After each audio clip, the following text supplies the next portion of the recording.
This is Joy News Desk. Coming up, buses carrying 202 foreigners intercepted at Aflao Immigration Service. In charge of the sector will be telling us more following the arrest, as it falls on border community members to cooperate with the task force to check illegal entry into the country.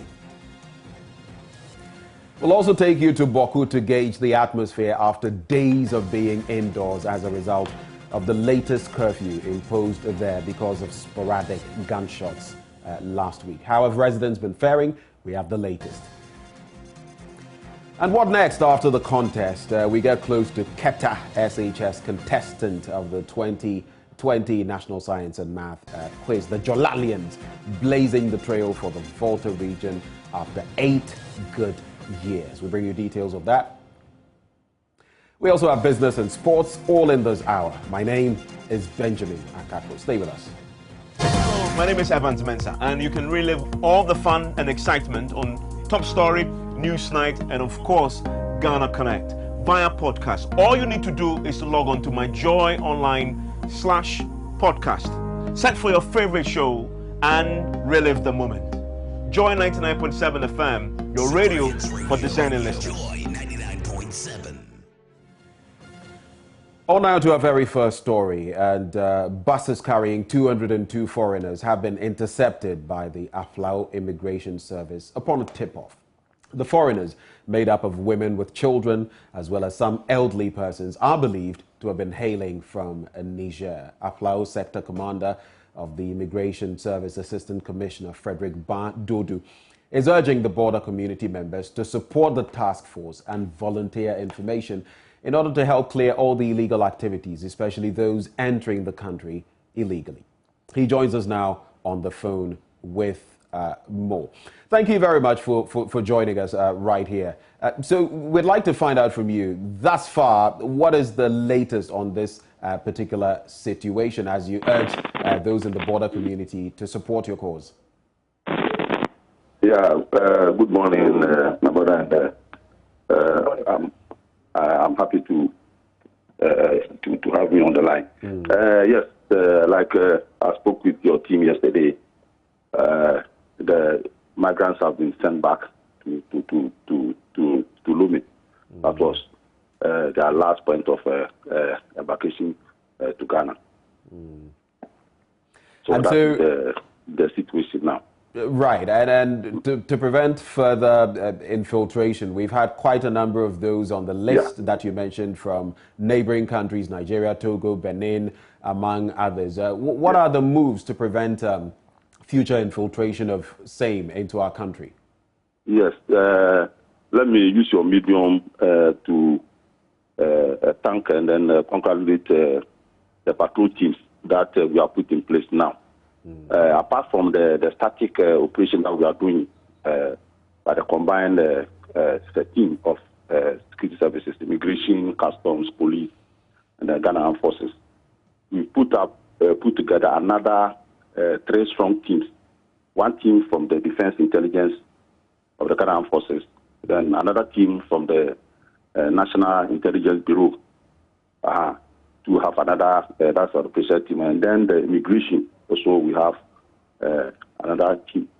They are patrolling and they're making snap checks and then gathering intelligence and then picking these people who have been able to find their way into Aflao and then heading to other parts of Ghana. So let me use some medium to thank them very much for the cooperation from the 3 strong teams that have been put in place for the operational work on the ground. Mr. Dodu, you've spoken about all these systems in place, the groups from the different security services, but looking at the porous nature of our borders, how much of a concern is it for you? How much of a problem is it in dealing with the situation? Yes, you've hit the nail right on the head, that the border is very porous.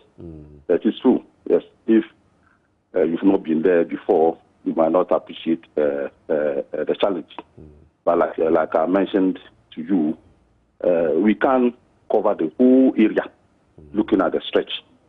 So that is why we put this second phase of intercepting those those who have been able to pass through entire Aflao. So when you get to Ativuta, we have an immigration team there. Now another team has also been put at the Keta, Denu Keta Road, because they use there also. Then another team too has also been put at Denu, Georgia Road. We have another team there. Then the Defense Intelligence and then the National Intelligence Bureau are also within, who are also taking intelligence and then taking them. But as for the stretch, it is difficult for us to cover all the stretch. Yes. Right. Maybe my final bit to you ahead of Christmas. Are you foreseeing that there might be a further spillover of some of these people entering the country ahead of the celebrations? And what are your expectations in that respect? Yeah, we anticipate that. The Christmas is coming, and then a lot of them from these our neighboring countries who would like to travel to Ghana, and even some transiting to Cote d'Ivoire. Secondly, our those coming from Benin, Niger, and all some of these places, it is a seasonal movement that they do from their place of origin to other parts of Ghana. Some come as farm laborers, some to other forms of menial labor. So they move. If the borders were to be opened, you see them coming through to this part of the country. Some going to Sefi as cocoa laborers and other things. So it's a seasonal something that they do. And then after the season, you see them returning or migrating back to their various countries. But because the border is closed, that's why they are finding all means available for them to enter. Yes. So we anticipate that they'll be coming. So that is why we've also resolved to ensure that we don't also allow them also to come. Mr. Dudu, thank you for engaging us this morning. We also have the MC for K2 South, Maxwell Lugudor, who joins us with more. Maxwell, thank you for joining the conversation. Now, the borders are supposed to be closed. How come we're having these cases there? Good morning to your cherished listeners. Actually, let me take this opportunity first to thank my security personnel, especially the NIMB agents and military intelligence unit with the immigration and the police service. They are really doing a very, very, very hard work. The borders are closed, but the problem or the challenges here in K2 South is the porous nature of our borders. There are a lot of unapproved routes that is very difficult to check on. It's not big easy. I had the opportunity to go around these unapproved routes. There are a lot of challenges that I recognize and I raise it to the regional level. When you go through the unapproved routes, you realize that the Togo side of the border, they have these clean routes that you can drive on. Or when you are standing at this place, you can even see ahead of the other side. But in Ghana's side, we don't have those things. It's making our security agencies find it difficult to be going around all the time. However, as Mr. Dodo just said, there's a strong team that is also patrolling 24/7. So we're doing everything possible to stop these illegal people coming in. This could be indication that there are a lot more illegal persons in the community. I mean, is that something you've contemplated? Yes. If you have the opportunity to go around, you realize that there are a lot of work you have to do. Apart from that, which I am even working on, most of our street lights along the border, those places are not functioning. Right. Some of the places there are no lights, which is really scary if they put you there as a security personnel. So we're doing everything possible to quickly sort those things out. Mr. Lugudor, thank you for engaging us on this matter. Thank you too for the opportunity. MCE Maxwell Lugudor there. Hello, my name is Nathaniel Atto. You can catch up with all the fun and inspiration on the Joy Sports link here on Joy 99.7 FM, together with all other shows over and over again. It's very simple. All you need to do is go to myjoyonline.com/podcast and relive all of those fun moments over and over again. Joy 99.7 FM, your radio for discerning listeners. Joy 99.7. Now, there is still high security presence in the Boko municipality of the Upper East region 1 week after the Ministry of Interior imposed a 14-hour curfew there. The curfew was imposed as a measure to keep brewing tensions between the Mamprisi and Kusasi ethnic groups under control to prevent the resurgence of a long-standing chieftaincy conflict between the two groups. An easy calm has returned and residents of Boko are gradually getting used to the curfew. We're now joined by correspondent Albert Sorry, who brings us details of that. Albert, so we know that it's been quite a while now and the curfew is still lingering. What are the latest reactions that we're getting on the back of this curfew that has been imposed? So it's exactly 1 week since the curfew was imposed on the town. The residents have become used to it. One of the things we had at the beginning of the curfew was the difficulty that people were having trying to adjust to a new way of life. But from our checks, they've become used to it and they, prepare to get into their homes every day at 4 p.m. For now, the Regional Security Council feels that the security personnel still have to remain on the ground. We do not know for now when these security measures will be withdrawn. But from our checks, what we know is that security presence will continue to remain in Boko for as long as the Regional Security Council and the Ministry of Interior feel it's necessary for them to continue to stay in the municipality.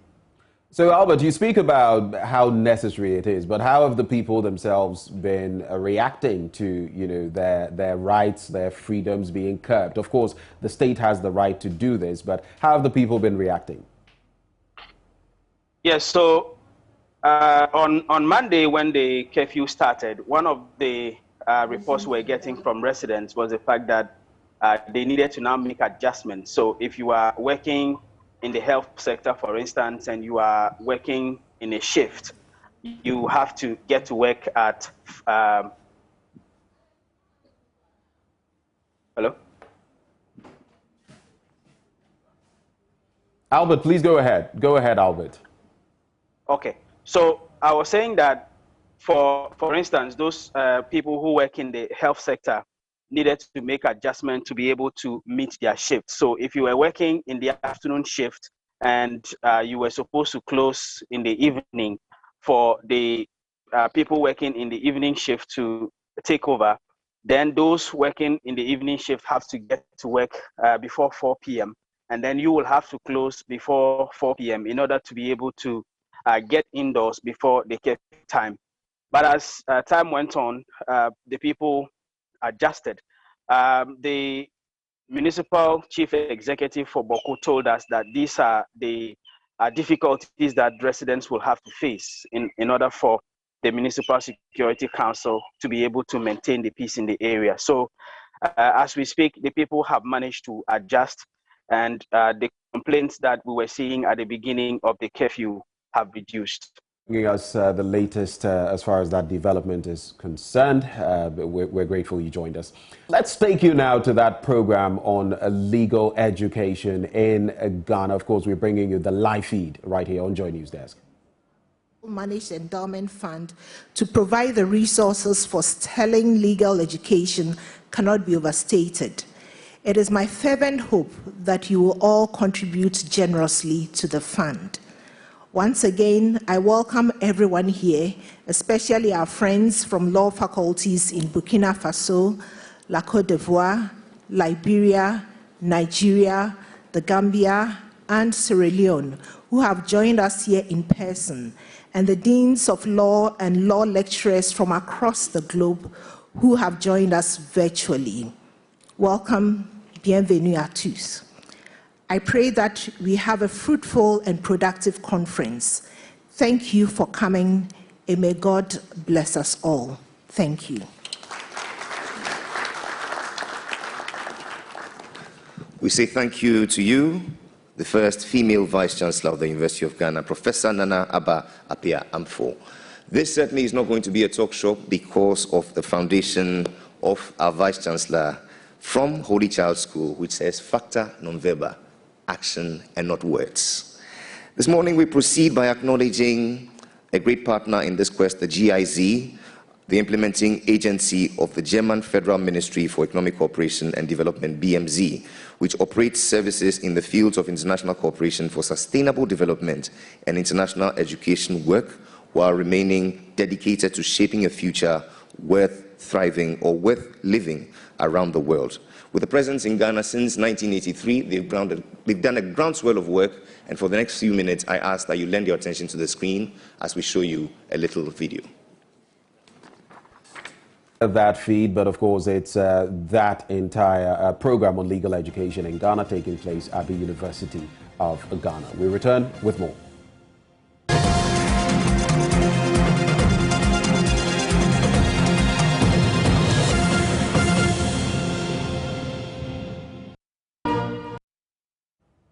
Thank you for staying on News Desk. Now, while waiting to return to that live feed on the future of legal education in Ghana, let's hear from some of the contestants of the 2021 National Science and Math Quiz. We know that Jolalians have been sharing their plans with us here at Joy News after the contest. I'm planning on reading electrical engineering. You want to do electrical engineering? Yes. And then I've applied to the local universities in Ghana as Kwame Nkrumah University of Science and Technology, as well as University of Ghana, Legon. Okay. Yes. Please, our universities, if you are listening, please, we've applied to you. So we are coming there on full scholarship too, please. What about you? I also like to read medicine. Okay. And then I've also applied to the local universities. Okay. Kwame University of Science and Technology. And then Legon. Yeah. Okay, to do medicine. Okay, what about you? Okay, I would also like to read medicine. Okay. And I applied to University of Ghana, Legon, and University of Health and Allied Sciences. Okay. We do not have a science center of excellence, that's the NSMQ team. We just have some classroom where we do our studies and practice. So we'll be very glad if we get a science center of excellence, which will be well equipped with all that the students, that's our juniors, will need to practice with. For instance, we need some laptops and then tablets so that they can study with. They can study with. Yeah. A generator would be nice so that if the lights go off, more textbooks, some Wi-Fi, internet maybe, so that you can access everything. So we are looking for the old students. We are looking at having an ultra-modern science center of excellence, as Francisca said, and this center would actually have accommodation facilities as well as the laboratories as well, so that when they come in there study and they can rest.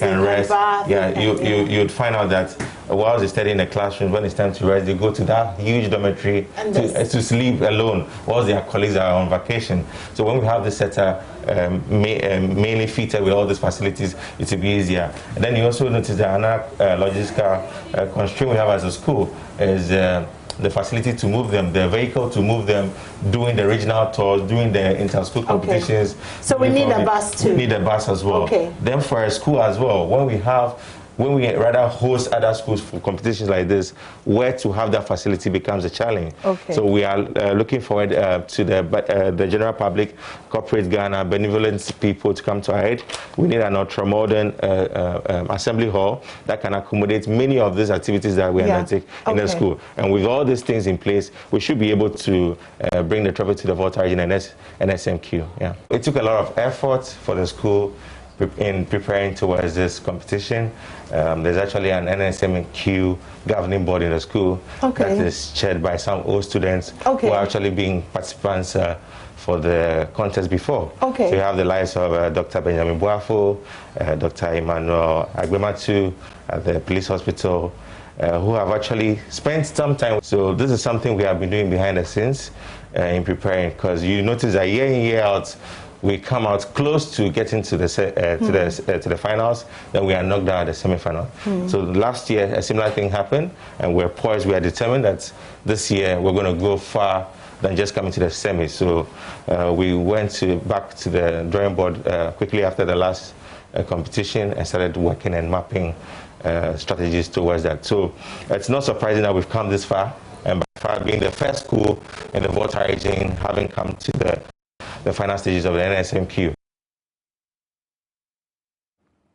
Now, from the Keta SHTS team, the newly created Western North region is one of Ghana's regions most underserved with the internet. The region, despite its huge natural resources, has many schools without computers. Children who learn ICT are the ones feeling the pinch. The pupils of Seshi Akontombra, one of the region's 9 districts, would, however, have a different story to tell now. Ghana's largest wireless technology giant, ATC, has opened one of its digital community centers in one of the schools in this cocoa-rich community. Joy News, Justice Beidou traveled with the ATC team for the event. The computer prayer. Our computer who asks citizens, hello, where did I enter? We have 10-year-old Alice Amofa is saying a poem about a computer and what it does. And forgive our virus. She attends the St. James Anglican Primary School in Seshi Akontombra. His poem draws an applause from the crowd. But everything she's saying is from a textbook. Like her, none of the pupils of the school has used a computer before. When we are learning ICT, we don't have computers. Our teachers will draw the computer on the chalkboard and be explaining it for us. They will explain it and say this one is like this and this one is this, and explain it for us. We don't have computers, so we are taking it like that. Today things are about to change. Mijina nyankopon nemu ade asida kase pa efri mpanimfo ho. On behalf of our gods, on behalf of the leaders of Akontombra and our children, I thank ATC sincerely for bringing such a massive project to our town. ATC for mpanimfo awa de kase adwen kase omo adwen afa Akontombra ho ane de omo ababa ya amayen. We at ATC feel very privileged to have brought this project to life in Seshi Akontombra, the very first of ATC's DCs in the Western North region. This center before you represents our ongoing commitment as a company to be a responsible corporate citizen of this our great motherland, Ghana. And we hope that we can continue to play our part as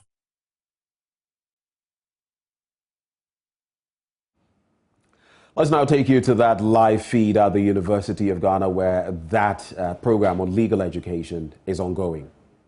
Germany, Honorable Ministers of State, and I see my brother Samuel Abujapo, Honorable Deputy Ministers, Honorable Members of Parliament, the Vice Chancellor of the University of Ghana, Professor Nana Abba Apia Ampofo, the Dean of the University of Ghana School of Law, Professor Raymond Akonguru Atuguba, the Director of Legal Education, the Ghana School of Law, Mr. Kwesi Pempe Ek, highly esteemed deans of law faculties in Ghana and abroad, distinguished members of law faculties in Ghana and abroad, representatives of international development partners, the media, ladies and gentlemen.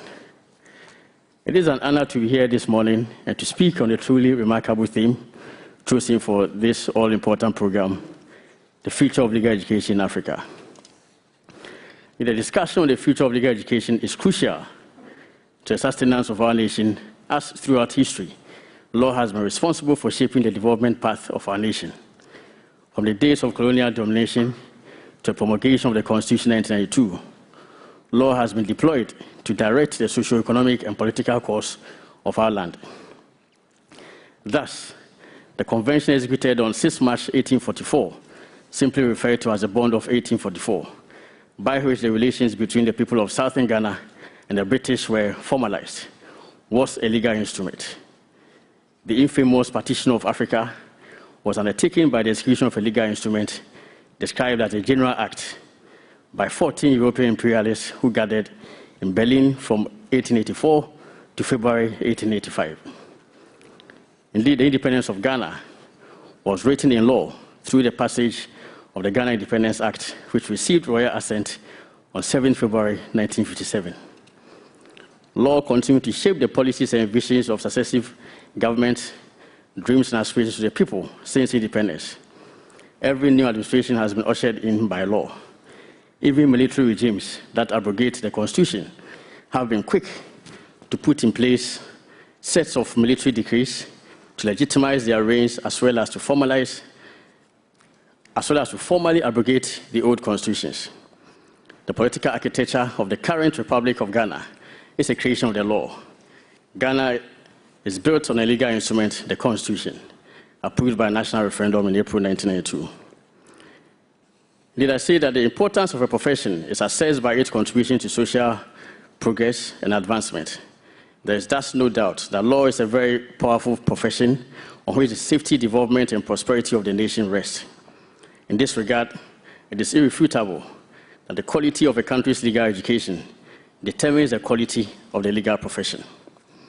The foundations of legal education were laid in 1958 with the establishment of the Ghana School of Law. Largely accommodated in the now literally exhausted and overstretched facilities in the heart of the business district of Accra, popularly known as Makola, the school, which commenced with a student population of 97, but now has well over 2,000 in all, has produced virtually all of the nation's legal resources required for Ghana's socio-economic and political development. They include President of the Republic, Chief Justice and members of the Judiciary, Attorney General, Speakers of Parliament and parliamentarians, senior public servants, judges serving on international courts, Chief Justice and other justices of the Superior Court in other countries like Kenya, Botswana, Zimbabwe, the Gambia, Sierra Leone, and others. International civil servants, teachers in universities in Ghana and leading universities around the world. Evidently, the quality of products of Ghana's legal education since independence compares favorably with the very best around the world. Conversely, a contention that Ghana's legal education or law profession has served the nation poorly will clearly be mendacious or at best a gross exaggeration. In spite of this achievement, it is correct to say that the system of professional legal education is bedeviled with severe challenges arising out of the recent proliferation of law faculties and schools around or running the Bachelor of Laws program without a corresponding increase in facilities for the professional law course. A consequent lowering of standards for the admission of students, substandard performances, and what have you. Mr. President, we have come far in the delivery of legal education in Ghana since 1958. A very honest examination of the facts will disclose that the system itself has, over the decades, in a bid to live up to the circumstances of changing times, undergone a lot of evolution and reform.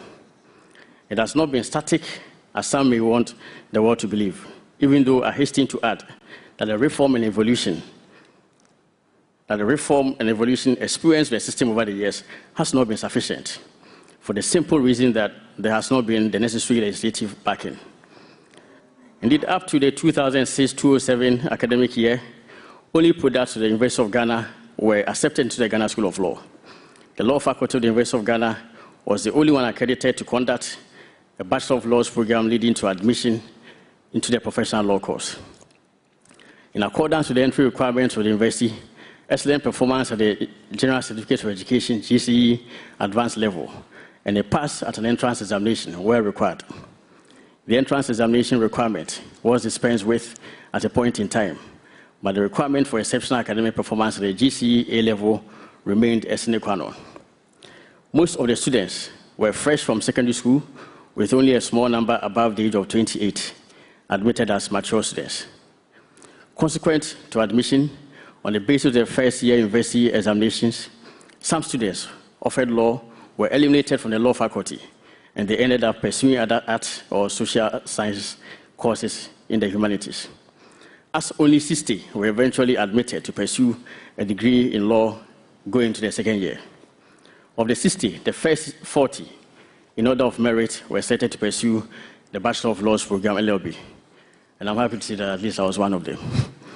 While the remaining 20 pursued the Bachelor of Arts degree, BA Law. The competition for admission and the Justify Your Inclusion, as we called it in our time, coupled with the general selection process for the coveted LLB program, was such as to assure quality and produce scholarship in the students pursuing the law program in Ghana. As recorded in an article entitled, and I quote, Reflections on Professional Legal Education in Ghana, an essay in honor of Bernard Joao Darocha, written by George Sapon, past director of the Ghana School of Law. The situation compelled the late B.J. Darocha to regularly announce to his students at his first lecture in civil procedure every academic year, and I quote, that your knowledge of the substantive law is irrebutably presumed, end of quote. In simple terms, in B.J. Darocha's candid view, having gone through all these processes of refinement, a person by the time he got to law school had a strong control over his substantive law. It was not at the law school that B.J. Darocha was going to teach you any substantive law. Your knowledge of same was irrebutably presumed. It is pertinent to indicate that in order to reasonably cater for the interests of mature students, the Ghana School of Law also conducted a 2-year program for degree holders in these subjects. Successful candidates joined the students from Legon to pursue the professional law course. This program, the Qualifying Certificate of Law, QCL, was scrapped in the 2000s, with the proliferation of several law degree awarding institutions. The monopoly of the University of Ghana over the LLB program was broken in 2003 with the establishment of a law faculty by the Kwame Nkrumah University of Science and Technology in August of the same year. Since then, there has been a rocket of law faculties around the country with the accreditation of about 14 more in the public and private sector, bringing the total number of law faculties offering LLB currently to 15. Mr. President, I contend that even though on the evidence of what I have said so far, the system of legal education has undergone its own evolution and reform, the slowness of legislative reform to give proper legal backing and regulate same has proven to be the Achilles heel of legal education in the past 10 years.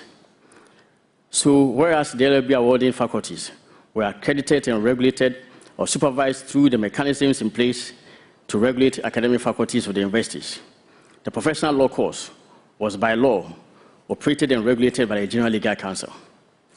This disharmony necessarily implied an inconsistency and imbalance in standards for the two vital points of legal education in the country, i.e. the academic section for the learning of the theory of the law and the professional training institutions teaching the practical rules and procedures necessary for the practice of law.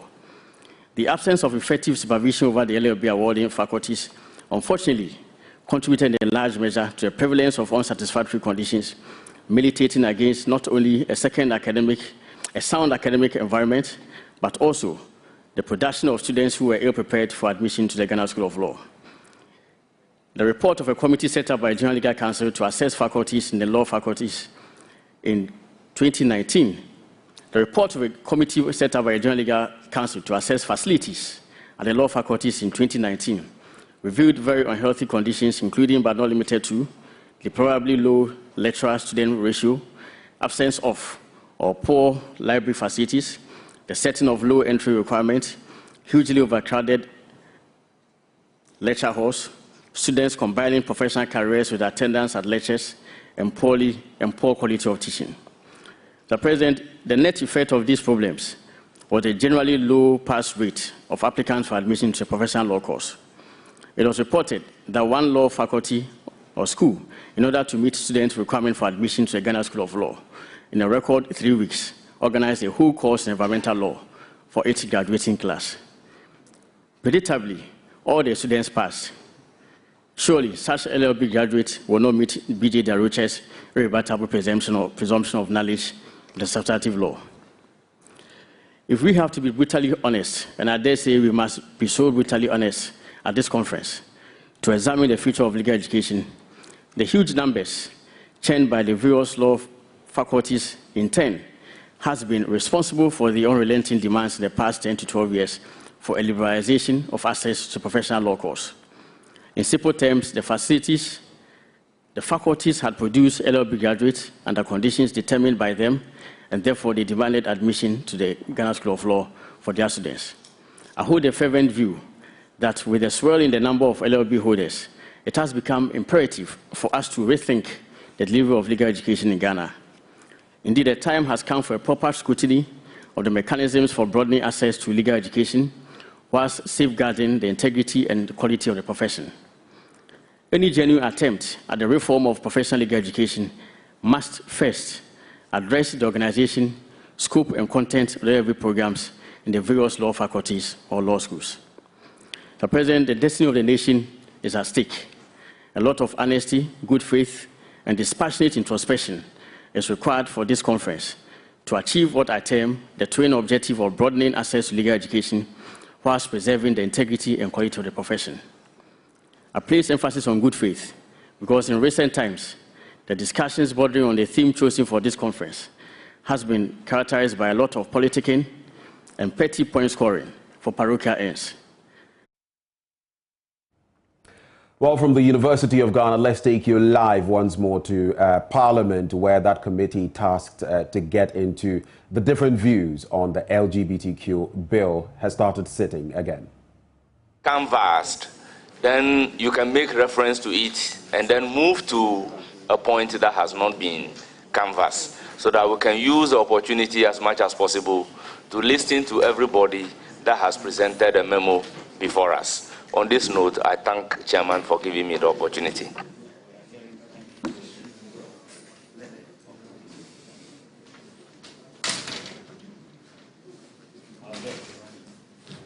So on this note, we want our guests to introduce themselves. It's a self-introduction.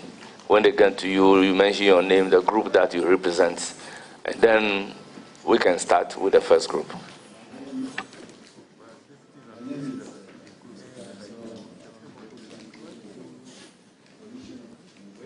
We can't hear you. Is there a microphone there?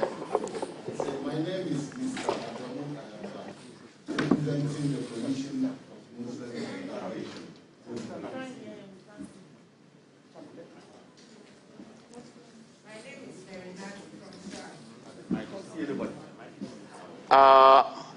I think the problem with the microphone.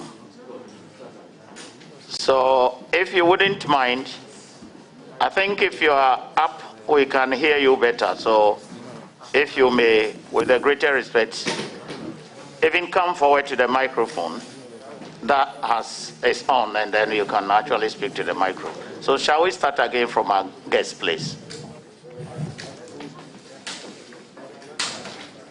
My name is Mr. Adamu Ayamba, representing COMOG,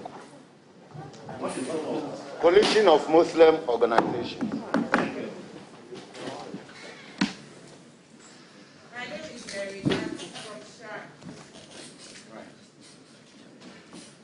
Mine is Joseph Rita, the Commission.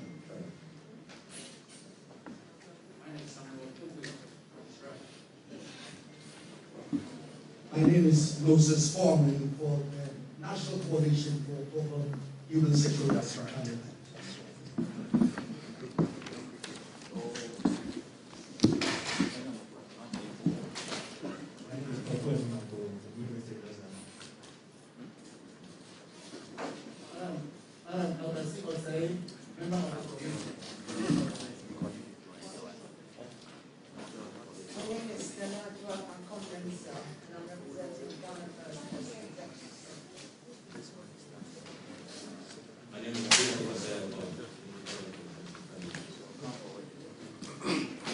My name is Sacha Dimanyana, I'm the president of the Coalition of Organizations.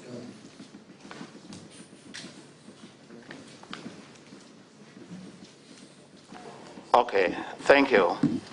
The pressmen didn't introduce themselves, but I think we know you. You want to? If there's anybody left, please assist the person to introduce him or herself.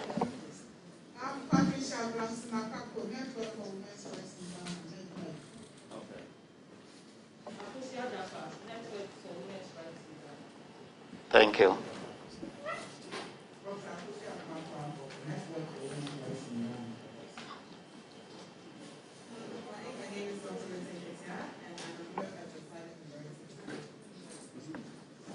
Silent majority.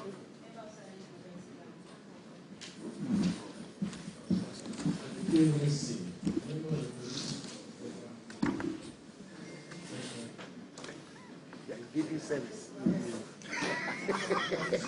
Parliamentary.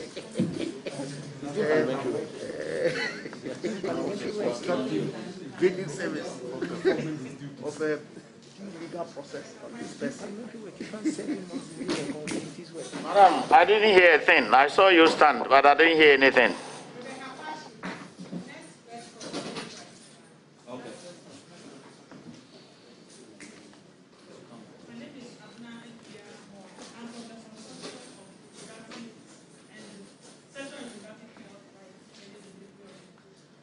Officers, the mic, that particular mic is not working properly. Can you change the microphone for us?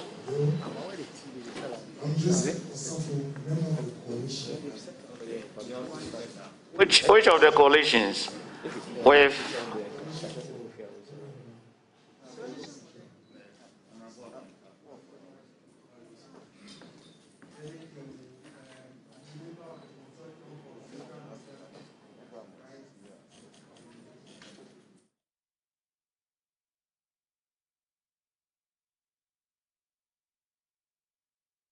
As the committee continues with its hearing right after the break.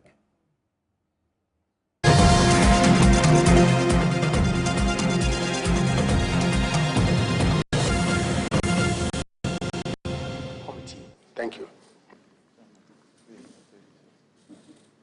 Ima Bejra, one of the promoters of the bill. Thank you. Honorable Ayarga was here earlier, but he sought permission to step out. He will come back here. Now, I would want to now hear from the sponsors of the bill. The last time we were supposed to have heard from you, but the fault was ours. We didn't give you notice to prepare, so we'll give you the time today. So if you can take the chair, there's the person presenting. Yes, can take the chair facing me, and then introduce yourself and your group before you speak. You have 20 minutes, please. Chairman, a very good morning to you and to members of the committee and members of the general public. My name is Samuel Nate George, Member of Parliament for Ningo Prampram, and one of the 8 sponsors of the bill on the promotion of proper human sexual rights and Ghanaian family values Bill 2021. I sit here representing the Honorable Emmanuel Kwesi Bejra, the Honorable Roxanne Nelson Dafia-Mekbo, Honorable Dela Soa, Honorable Al-Hassan Saibu Suhini, Honorable Rita Na Odole Soa, and the Honorable John Intim Fojo, and myself. And then the Honorable Reverend Helen Adra Ntoso. These 8 members of Parliament put together this bill. We've been asked to give a brief presentation on the object and principles of the bill. Mr. Chairman, the memorandum to the bill clearly spells out what the objects and principles of this bill are. It's a very lengthy memorandum. It explains itself. We believe that the object of this bill is to provide proper human sexual rights, or a framework, a legislative framework for proper human sexual rights, to also ensure that we have in a codified form of legislation what our Ghanaian family values are relative to sexual relations. We also intend, by the object of this bill, to proscribe LGBTQ+ and related activities in Ghana. We intend to proscribe the propaganda of, the advocacy for, and the promotion of LGBTQIAAP+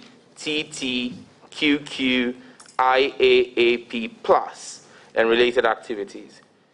The object of this bill is also to provide for the protection of and support for children and victims who are accused or who are caught as supporters of activities related to LGBTQIAAP+.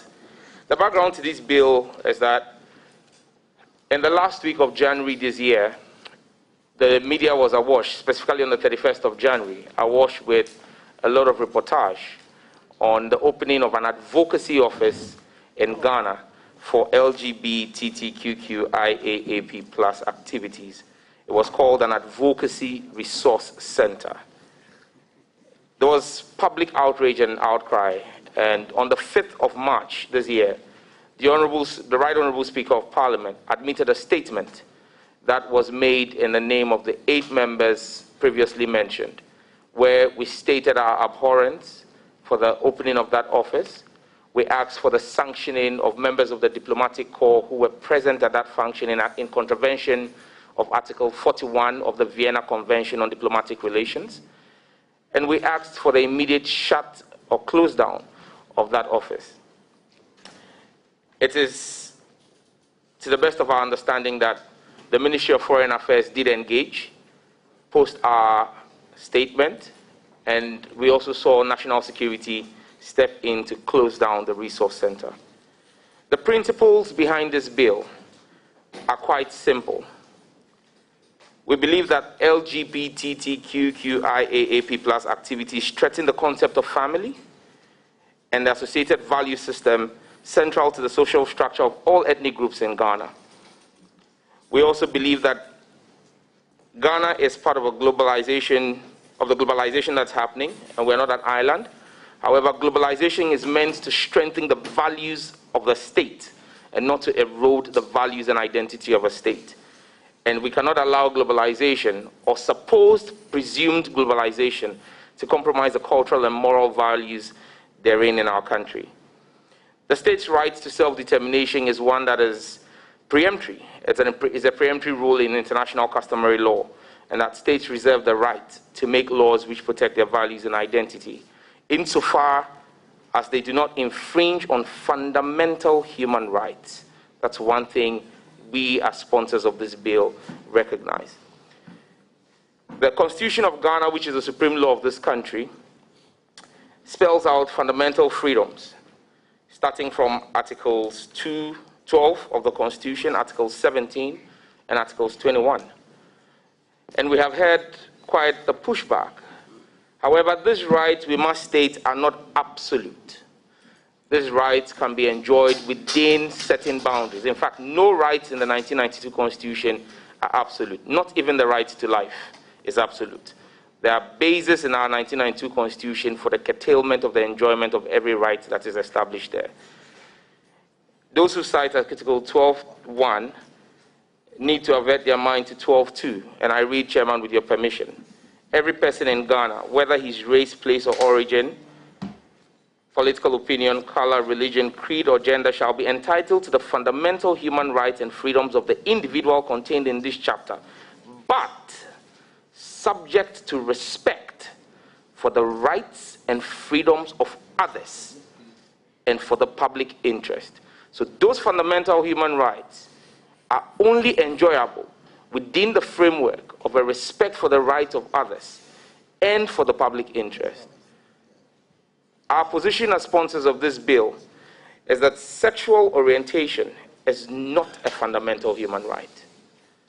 It is not a fundamental human right given in the 1992 Constitution. It's not a fundamental right given in any of the international treaties that Ghana is a signatory to. I'll make copious reference to a few of these treaties that we have seen referred to largely. The African Charter on Human and People's Rights is a critical one for us. The United Nations has a Human Rights Charter. The European Union has a Human Rights Charter. But the African Union has a human and people's rights, because the African context is one that must be taken into perspective. Africa is a communal society. So your human rights, or your human right as a person, is contained within the context of the society. And Mr. Chairman, if you read the articles in the African Charter, Article 2 talks about the discrimination of persons and the basis on which discrimination should not happen. I read, every individual shall be entitled to the enjoyment of the rights and freedoms recognized and guaranteed in the present charter, without distinction of any kind, such as, and then it goes out to list it, race, ethnic group, color, sex, language, religion, political, or any other opinion, national and social origin, fortune, birth, or other status. It does not list sexual orientation as a fundamental right. And when you read through this and go to Article 10 of the same charter, it says that every individual shall have the right to free association, provided, there's a proviso there, provided that he abides by the law. So your right to association is not absolute even under the charter. It is within a certain framework. Again, Article 11 of the charter says that you have the right to assembly freely with others. But this exercise of the right shall be subject only to necessary restrictions provided for by law, in particular those enacted in the interest of national security, the safety, health, ethics, and rights and freedoms of others, the African Charter. So when people quote the charters and tell us what is in there, it is mandatory that they also read it in its entirety. In 17, it actually talks about education, and says that in 17.3, it says that the promotion and protection of morals and traditional values, recognized by the community, not by a foreign nation, not by an exogenous association, by the community. It says the promotion and protection of morals and traditional values, recognized by the community, shall be the duty of the state.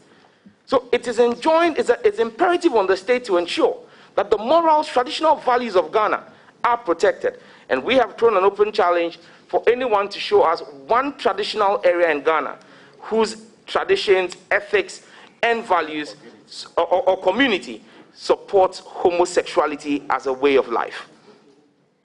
Again, in Article 18, it goes on to speak about the value of the family. It says the family shall be the natural unit and basis of society. And I'm taking my time to do this to lecture.